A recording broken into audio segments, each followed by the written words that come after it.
Another special edition of Chef's Kiss. Today is apparently the end of the world. China and Russia are attacking the United States via AT&T. Apparently, my cell phone still works, and I'm doing a podcast now. So I don't think they've infiltrated yet. But more importantly, we got Luke Arcaini, Fox the Gambler for the Phillies station. He's the MLB Insider covering Phillies. This is the guy I wanted to talk to.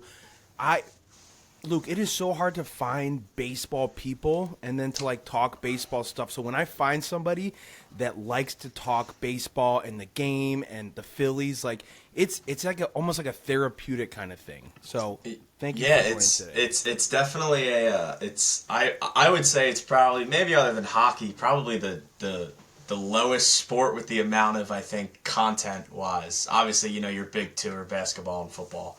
But I love baseball. I played it my whole life. It's always been my favorite thing. So now that I get to kind of talk about it, it's a pretty cool job for sure.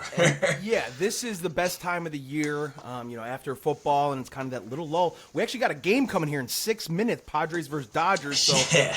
we'll get you out of here in time so we can watch that game. 'Cause I want to watch that game too. Joe Musgrove on the bump. Really excited for that. But real quick, Luke, just tell people who you are, where you work, and where they can follow you. Yeah, so my name's Luke Arcaini, kind of like you already said. I am going into my second full year with Fox Sports The Gambler. Radio station runs through iHeart out of the Philadelphia area. We're live Monday to Friday every day, 3 to 6, iHeart 102.5. But kind of going into my second season with them, reporting all big things. Phillies, just MLB in general, really. Started up the podcast with Sean Brace last about 2 weeks before the regular season ended. I think we were talking about it kind of going into July, August last year, but once we kind of realized that the Phillies were probably going to make a serious push again, we were like, this was probably a good time to start getting it rolling. So we started Luke and I on the Phillies. That was kind of the name. It's funny because the name, now that we look back at it, it seems kind of funny, but it all started with Brace one day on the air just saying Luke and I, and we were talking, and he said Luke and I on the Phillies, and somebody whoever was calling was like, that would be a good podcast name. And it's kind of rolled ever since. So we're live there a few times a week. The off season was definitely a nice break for us. We were around once a week, but once the season kind of gets back into the swing of things, we'll be live at least 3 times a week. Yeah, I mean, it's very difficult. I mean, remember winter meetings? Winter meetings used to be exciting. It's there was stretch, man. We got winter meetings, we got stuff going on. Nothing happens. And now. especially this off season with the Phillies, it's like other than Noel, what the hell do you talk about that people are actually interested in? Scott Boras, I think, is terrible for baseball. That's my opinion. I don't know how you feel about that, but when you own that many high-profile athletes and you own the market and you decide when we're going to sign, what we're going to sign for, and if not, we'll wait, I just think it's bad for baseball. Rob Manfred, I know he was talking about having a flurry of things happen at winter meetings and having a deadline almost. That, to me, was the first good idea that Rob Manfred has ever proposed. I don't know how you feel about that, Probably but I would love to see that. Yeah, it's what are these dudes gonna do? That's what I've been saying. And we've seen in the past, the guys. There was a few big names in past years that just waited to sign, and if they want to do that, then I guess go ahead, right? But what's the point? It's pretty obvious to me that the big starters right now, Jordan Montgomery and Blake Snell, aren't getting, whether it's the years they wanted or the AAV they wanted. I think it's more the years. I think Snell was going in kind of looking for this 7, 8, 9 year deal that. He's not gonna get that. He's not the type of pitcher that you give that long of a deal to. He's a high walk guy. He's not he's going to strike people out, but he's not the flashiest out there, right? He doesn't throw insanely hard, right? I don't know what he was kind of expecting and what their camp was kind of expecting, but it's pretty obvious that none of the teams want to give him that right now. Luke, I don't think there is many, if any, pitchers that I would, if I was in charge of a baseball team, be giving 8 or 9 year contracts No, to exactly. a pitcher. way too much liability, okay? I'd rather front end it, the 4 year, maybe 5. But especially when you're dealing with pitchers 28, 29, you see pitchers that need Tommy John surgery way too often. The liability that they're going to miss time is just too high. So, again, to the opposite point, it's not my money. I don't give a shit. Go ahead and pay him. Exactly, at that point. Yeah. And I think the Nola, one of the exceptions, I think, kind of was the Nola contract, right? Because granted, he's getting up there, I guess, in age. He's around 30, but he's never been, knock on wood. Nola never gets hurt. Like that. Yeah. That's always been the thing. Like Nola's been kind of like the outlier in that pitcher market where he I couldn't tell you the last time Nola missed a start. Right. So he's going to be out there. He's shown that no matter what, he's going to eat the innings and he's always going to make his starts. So that Nola deal, like we just said, I would never give that long of a contract to. I think Nola's kind of the exception. Did I want the Nola deal to be 7 years? Not really. But it's if you offer him and he takes it, then you're going to be happy with it no matter what. Like I wasn't mad when the contract came out. Here's how I think Dave Dombrowski is kind of formulating this team, right? He gave Trey Turner, 11 years, 12 years, over a decade. Bryce Harper, same kind of thing. It looks like he sees the winning window in the next 3 to 4, maybe 5 years, whatever it is. There's a small window there that you have to win. And he's willing to pay these players, Trey Turner, Nola, whoever, to get that up front, and then that back end is kind of just collateral damage to have these premier players, because that's what the price is going for. Yeah, and I think the Phillies kind of know that, like you said, this is kind of their window, the next 3, 4, 5 years, because, I've said it, right? I love that we're giving these guys these long contracts, but once you get to that, 39-year-old Trey season and that 41-year-old Bryce season, it's either you hope they age like fine wine, because if not, it's going to be a high payroll, bad baseball team, right? Because unless Bryce Harper's like the next coming of like God over the next 5 years, I don't think he's going to be as good now as good at age 41 as he is compared to this year or next year. And I'll say that, but you know what, Luke? I think him moving to first base is really going to save his body as he's getting older. Getting out of the outfield and playing first base, I think you could have a top 5 first baseman for the next decade. So him moving to first base, I think, was huge. Sucks seeing, Rhys Hoskins go. I was watching today on Pluto TV. They have the greatest games on the MLB channel. And they had Game 4 NLCS in 2002.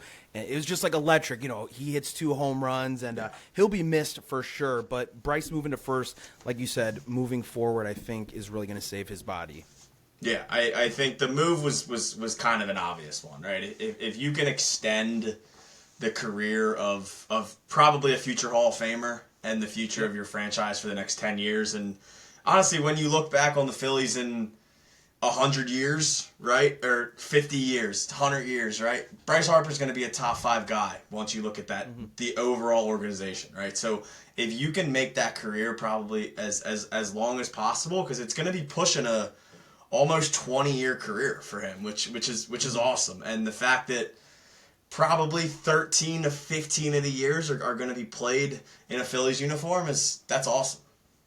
Yeah, well, if you look at, Philly greats, Mike Schmidt, he had I don't know how many MVPs, 3 MVPs maybe in a World Series. Bryce already has 2, on the cusp of a World Series. So he's trending in that direction as a, one of those lifers, one of those Mount Rushmore of a Phillies kind of guy. So I love him, and I didn't always love him. I'm from Chicago. I was born and raised a Cubs fan. I assimilated to this Philly culture about 3 years ago when I moved here. Kyle Schwarber, Castellanos are all former Cubs, so it was really easy for me to fall in love with this team. But I didn't like Bryce Harper when he was young. I thought he was cocky. I'm like, screw this guy. He's a hot shot. And then I come here, I just fall in love with him. And he's really matured, and you could just tell the passion that he has for the city. And that, I think, really goes a long way, too. So all on board for him. Yeah, he's just grown up from years past what he ever was on the Nationals. He was, he was that young I mean, he was like getting like LeBron comparisons coming out of high school. Like he was on Sports Illustrated at like 16 years old. He was like those first few years with the Nationals. He was a hothead, man. Like he like led the league in ejections. I think like 4 years straight. Like he was just always getting tossed out of games. Like. I remember in college, my buddy was showing me YouTube videos of this 16-year-old kid hitting 500-foot bombs with a metal bat. I'm just like, oh, whatever. He's got a big loopy swing, whatever. Turns out, like, yeah, he is that generational talent. Didn't finish high school, gets his GED, gets drafted, and, you know, the rest is all history. So I remember sitting there. Yeah, I mean, I remember sitting there watching him hit. There's one of him somewhere on YouTube. He hit, like, the top of a water tower, like 500 feet away in high school. And I'm sitting there like, who is this dude? Like, it's nuts. All right, Luke, I want to talk about outlooks, obviously, for Phillies season. So tell me this, because, like I said, I've lived here, it'll be 3 years in July. I'm moving, you know, to the Philly area. And the Philly fans really have they have high expectations, and personally, I think some of them are unrealistic, right? Because you look at just the NL East, right? The Braves are the best team. If we're looking at it, you know, that most talent, whatever, and it's arguable, you know, whatever. But it's very hard to win like baseball. It's hard to win a World Series, 162 games, and then you got a team that's got 82 wins like the Diamondbacks, and they make it to the World Series because there's so much variance in baseball. But my thing is, you know, just kind of getting to the postseason. I don't care about winning the division. Obviously, last 2 years, they don't win the division, and they go on, you know, go to the World Series, NLCS, whatever. But outlook for this team, like, obviously, we got Whit Merrifield that got picked up. But just overall, what are the expectations you think for this team? A lot of that core coming back, a lot of the same guys. What are the expectations that you have? Yeah, I mean, I think a trip back to the World Series is needed right now. I'm not saying this is World Series or bust, because I don't believe any season is really World Series or bust. Other than if you're the Dodgers and you spend $1 billion on 2 players, then it's probably World Series or bust. They have to worry about, you know, kind of getting there first. But I think they're set up for a good year. I think the bench is something that I've always really honed in on, and I think it's something that they've always kind of left to the side. I think the Merrifield addition is going to be bigger than people think. I agree. 100%. When I look at teams that have won the World Series, I look at, if you need, one of the things that's the most forgotten about is if you're in the 6th, 7th, 8th inning of a game and you need a big spot up at the plate from a pinch hitter, like, who are you going to go to?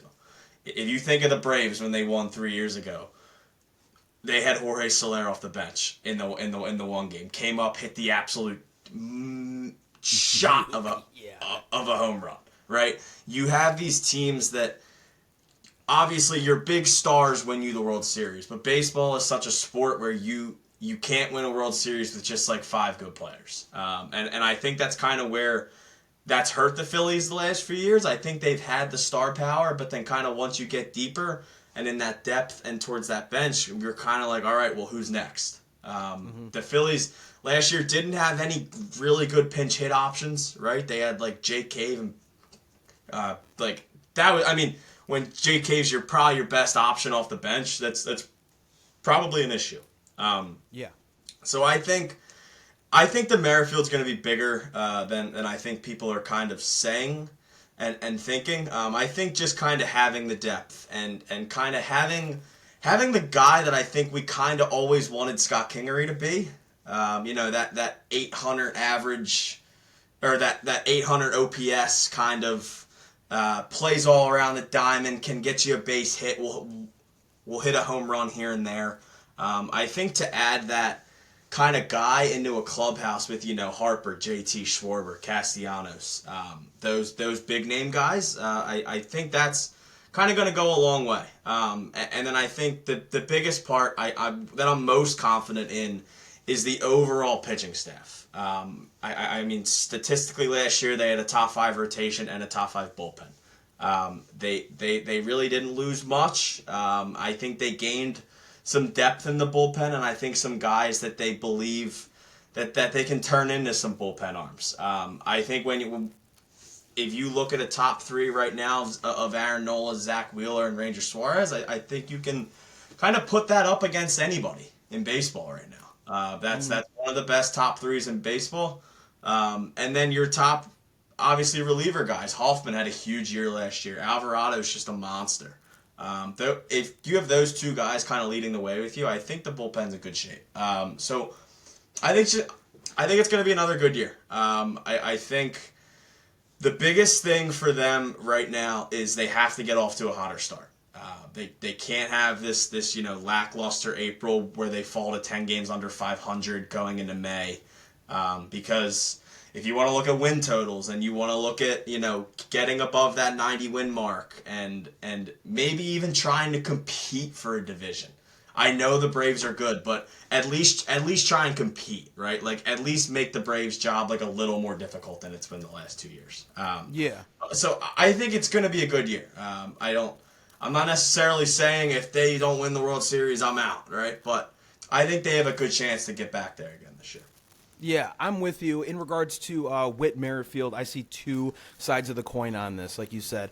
I don't think people realize how big of an influence and impact he can play. First off, for his versatility, right? He can play left field. He can play second base. You can't take health for granted, right? Bryson Stott is up and coming. He can be a top 5, top 7 second baseman, if not already very soon. I love Bryson Stott, right? Yeah. So you got depth behind him. You can play left field. Now, when Marsh is going to play in left field, obviously we know he got knee surgery. That's also insurance as well.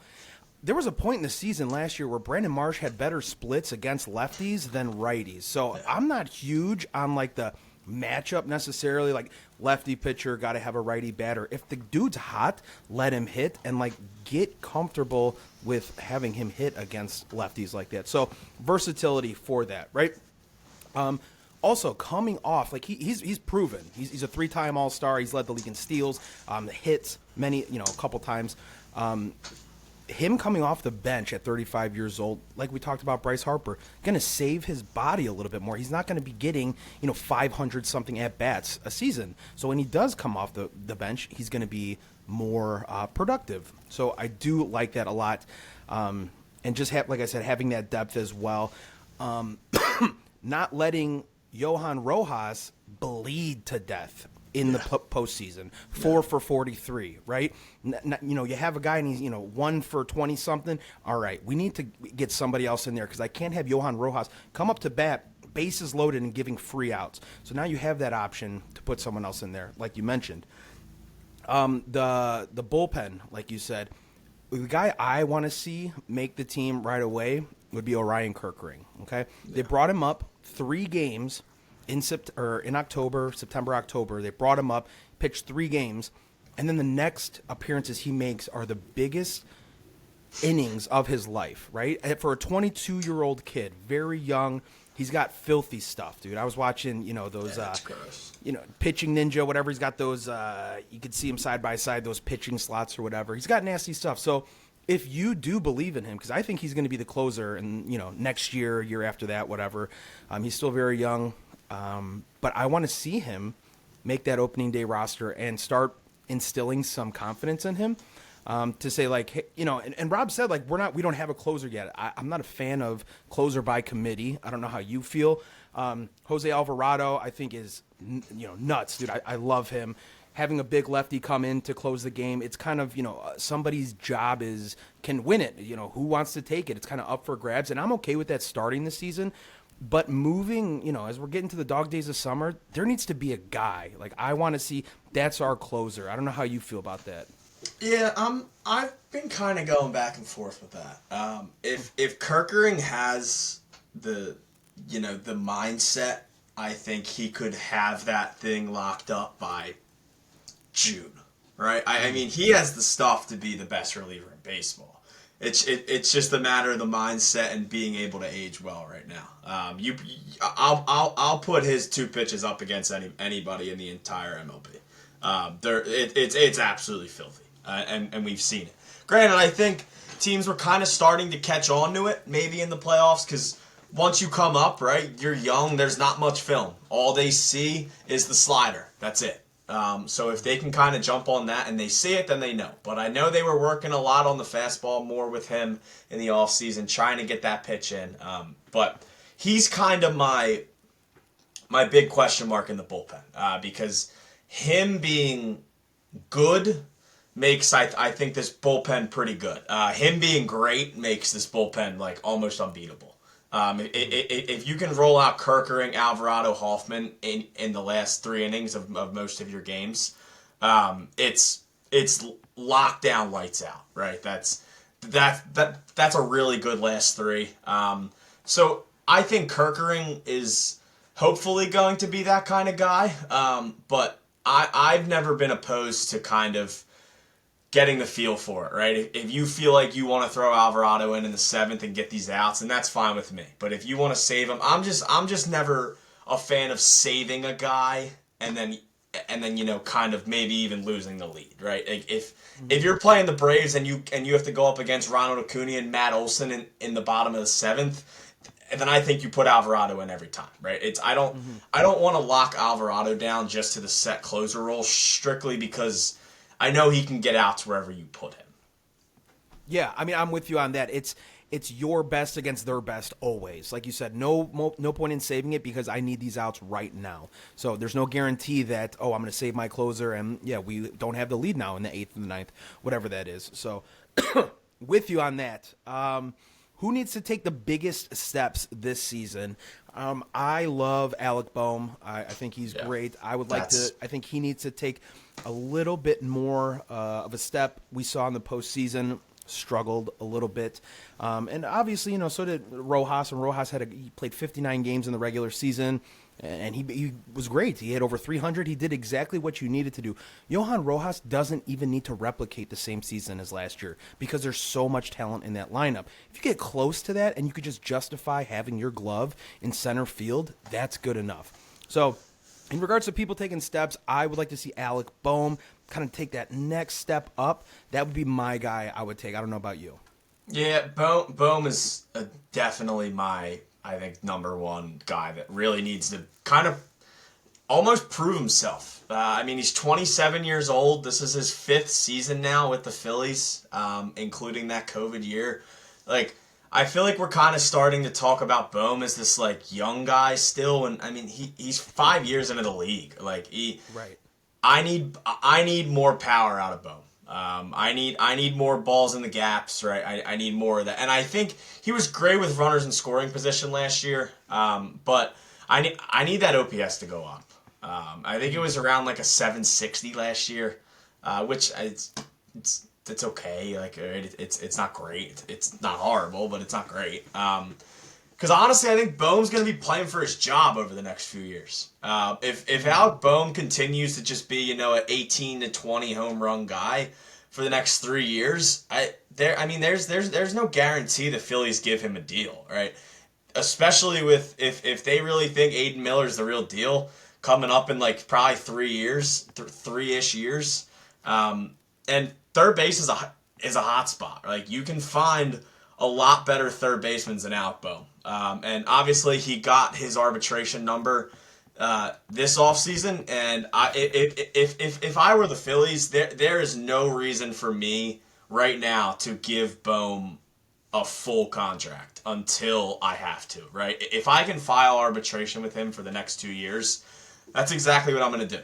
Because I think with it's one, you have a really good third base prospect coming up probably in the next 3-4 years. But two, I just don't think Boehm's earned a long-term contract yet. I think it could be pretty easy for him to earn one. I think if he has the best year of his career, right? If he goes out, like he doesn't have to hit like 40 home runs and 120 RBIs, but if he can go out and give you maybe an OPS over like 800, then that's a reason for me to give him a contract. But I think Boehm for me right now is really the guy that I need to see take one more step because he's kind of taken a step forward and then taking a step back and then taking a step forward and taking a step back, right? So I think I need to see Bohm take 2 steps forward this year, and then I'll feel really confident about him over at third.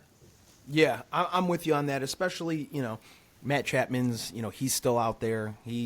Some team could sign him. And I don't know if the Phillies are actually in the market to sign like a short-term guy or, give someone else a contract. But like you said, if he's looking to kind of secure that spot and, get a contract, stay with the Phillies, absolutely needs to take that step forward this season.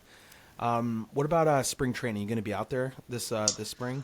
I don't think this spring, no. Okay. Not this spring. I've never been.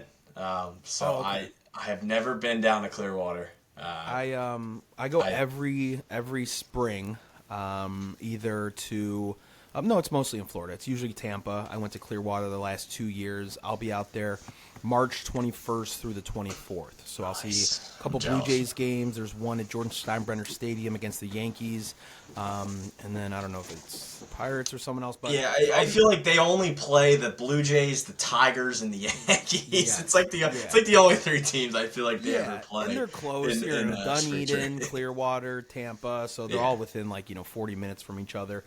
So I'm excited for that.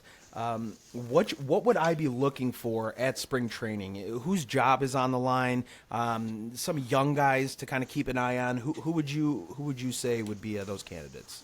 I think kind of that maybe the 5th in quotes outfielder role. For me, that's kind of it right now. Everything's really, in my opinion, set. I mean, I think Johan Rojas is your opening day center fielder. Like I think, barring some horrible spring training where he goes out and doesn't get a hit the whole time and makes a bunch of errors, like I don't see a reason to not have him out there on opening day. I think especially now with the Marsh injury, I don't really think there's any reason. I mean, they've said Marsh will be ready, but I don't think there's any real reason to really rush him back into this role right now, especially with Merrifield there now as an option. But I would say probably that later outfield bat. Will it be J.K.? Will it be Pache? Who kind of gets those last maybe 1 or 2 bench bat roles? For me right now, it's probably J. Cave, but I don't know.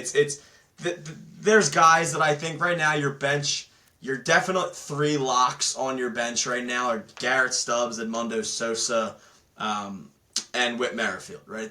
Those are the 3 guys that I think have that locked down. After that, you go, do you want another left-handed bat? Because Garrett Stubbs isn't really a bring off the bench kind of pinch hitter. He's more of just kind of your backup catcher. So do they want another lefty in Cave? Do they trust Derek Hall again? Do they think he's kind of got that power back? So I think guys like Derek Hall, Cave, Pache, that's kind of really the guys who are playing for their job this spring. But everything else, which is a really good sign, and it hasn't been like this for a while, everything else is kind of set. Right, your rotation's set. Most of your bullpen spots are set, and your rotation's done, right? So I think for the first time, there hasn't really been a glaring need right now. Sure. Yeah, I think that was filled for sure. One thing I was thinking about as well, it happened after the postseason, was Taijuan Walker. So Taijuan Walker, he gets 15 wins last season. Not a great ERA, but he gets a lot of run support. And 15 wins is still 15 wins. And he didn't get a chance to get the ball once. They kept him on the NLDS roster. They kept him on the NLCS roster.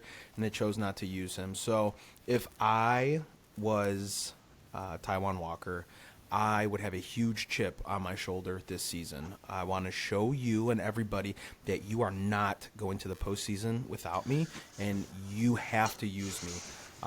So I really see that. And he also tweeted something after that. They were someone tweeted oh, he didn't get the ball, and he quote tweeted it or something like that. So that would be one thing as far as the rotation. Walker having kind of that chip on his shoulder, and then Christopher Sanchez is seeing a full season of him, right? I mean, I know he's the 5th starter there. They also got Spencer Turnbull. I think that's more of a higher upside, low floor. Coming off of injury. He threw a no-hitter in 2021. He was, a pretty good prospect with the Tigers. But seeing Christopher Sanchez take that role as a fifth starter and kind of do well enough. So as in like a first full season. So I'm excited for that, kind of seeing those guys perform at spring training. Yeah, it's once again, I think it is very nice to go into a spring training not having to be like, we need this and we need this. I think the Walker thing is definitely concerning. There's obviously a reason that a guy that wins 15 games for you didn't get an inning in the playoffs. I think the general consensus last year was the issues early on in the games. I think his ERA in the first inning last year was like in like the sevens. So granted, you don't want that in the playoffs. So that kind of also eliminates a potential bullpen role for him in the playoffs. Because, once you get to the playoffs, you're not really throwing all 5 of your starters anyway. Right. But I think it's the matter of him being able to show that I think his stuff is good enough to keep pitching and keep being out there, because I that was probably the first time I've ever seen a guy win 15 games and his team make the playoffs and him not pitch an inning. Yeah, it was a little bizarre, and obviously he took that to heart as well. Through social media, we saw all that stuff. So, a lot of good stuff to look forward to this spring training this season. Luke, I have one last thing here. Dancing on My Own. Love it or leave it. I'm going to tell you. Okay. This is how I feel. I love that song. I think people try to correlate a song with winning. If you think a song determines if you're winning or we didn't win and we played the song, I think it's just more of a culture, more of a vibe kind of thing. And I don't know why that can't be just a part of their identity, right? The Cubs have Go Cubs Go. Cheesy song, dude, right? Go Cubs Go. But that's their song after they win. And it hasn't always been like that, but they've adopted that. So, like this, especially with this like core group of guys, it's the same guys it's been mostly over the last 2 seasons. So I like that song. And obviously it's going to be dependent on the clubhouse and Stubbs and, how they feel about that playlist and stuff like that. But I just want to get your opinion on Dancing on My Own. Yeah, so here's my thing with that. I think people just like insanely overreact with it. I think the whole "you can't play this song in the locker room" is, honest to God, one of the dumbest things I've ever heard. Like, I think it's so stupid. Like, there is nothing, like, the last possible thing that the reason they are losing is because of the song. Like, that them listening to a song in the locker room after they win a playoff game has absolutely nothing to do with what they go out and put on the field the next day. So I'm kind of sitting at the point where if they want to, like, if it's going to help them win, then leave it. Like, if they don't want it, then delete it, whatever, that's fine. Because honestly, whenever I hear the song, it's always, the first thing I think of is the first playoff run of the two. Like, it'll just always forever stay with 2022 over last year for me. But I think this like fake outrage, like trying to like find a reason why they lost, like blaming your top 4 guys for going like 0 for 37 in the last like 3 games of the series on a song they play in the locker room. It's just like, it's just weird to me. Like, I don't know. Right. But yeah, if they want to leave it, and if they want to get rid of it, get rid of it. I'm not like some stickler where I'm like, it has to go. I kind of like the song. I think it's funny. Like, it's such a random song that you would never think like would ever be played in a locker room like that. Yeah. And I think their playlist is honestly hilarious. Like the videos that have come out from from them in the locker room after they've clinched and stuff like that. It's just it's the funniest thing like ever. Down in Dallas. So, oh man, it's hilarious. Like blaring on Fox Sports. So yeah, if they want to keep it. But all this like fake outrage stuff about a song they play in the locker room, it's just so dumb. Yeah, I like I said, I think just people just hate the song because of whatever it's insinuating or whatever it's about, and it's a loser song. And yeah, it is. I don't like, and everyone puts the song on the 3 games that they lost and not the other 25 that they won. Like that's what I never understood too. It's like they're like, oh, we can't listen to this song. We lost 3 games to the Diamondbacks with it. Yeah, but you also won 20 in October the last 2 years with it. Like what? Yeah. Who cares? Like stop. Granted, it's also just Philadelphia fans needing something to complain about because we know and we're the best and we know it, but there always needs to be something to complain about. And I think that's kind of been this thing of everybody thinking that a song that's played in the locker room after the game is the reason why they went 0 for 29 in Game 6 and 7 at the best stadium in all baseball and lost to an 85-win baseball team in the NLDS. Yeah, it's an easy scapegoat. Like you said, it doesn't make any sense. Yeah, it just brings me back. It gives me October feeling, cool breeze, everyone wearing red October. It gets me going. So I love it. Luke, thank you for coming on today, man. I appreciate it, guys. Luke Arcaini. Luke, let everybody know where they can find you, where they can follow you this season. Yeah, so my personal Twitter is at Arcaini Luke. I'm on there a bunch.